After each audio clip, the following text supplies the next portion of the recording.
Are you on your line? Come at this house! Hey! Back out! Back out! Back out! The houses were burning, trees were on fire. It was raining fire, and ash on the car. The fire just exploded. The wind just kicked out, and we got like 60-mile-an-hour gust of wind. And I looked up and I just saw fire on the complete front range was engulfed. It's over the top of us now. All the houses just burning. There were just big pockets of fire everywhere. The smell was just overwhelming. It was very acrid. You could see the fire coming down the mountain. It was very frightening.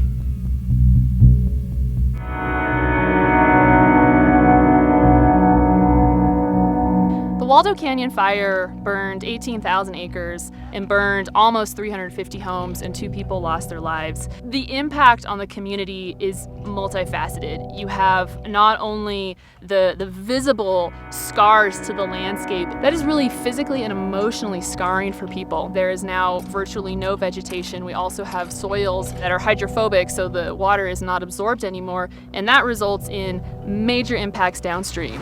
One of the things we know from the fire history in Colorado is that these fires will have major flooding issues for many years to come. So we're really trying to protect the highway corridor by doing the work here, as well as protecting the private property owners' homes and lives.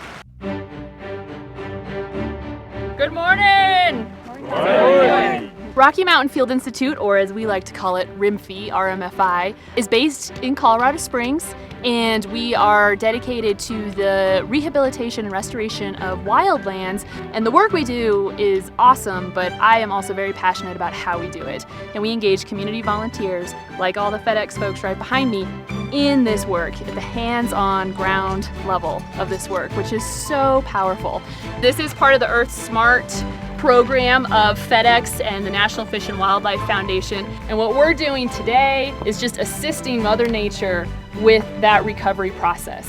In our FedEx Earth Smart Outreach program, FedEx collaborates with the National Fish and Wildlife Foundation. We're giving $550,000, and we work with them in 14 communities around the United States. 1, 2, 3. FedEx's financial support of organizations like us, and we're not the only ones. We have partners throughout this region that FedEx supports, is so valuable. At this point in time, FedEx has provided a $30,000 grant to CUSP. They're helping through grants and through the volunteer efforts. The FedEx employees are out here volunteering with RMFI to help restore Blodgett Peak open space. This group is pretty much just seeding and breaking up that hydrophobic layer, but we've got some other groups slowing that water down, preventing sediment movement, and we do that by installing what we call log erosion barriers.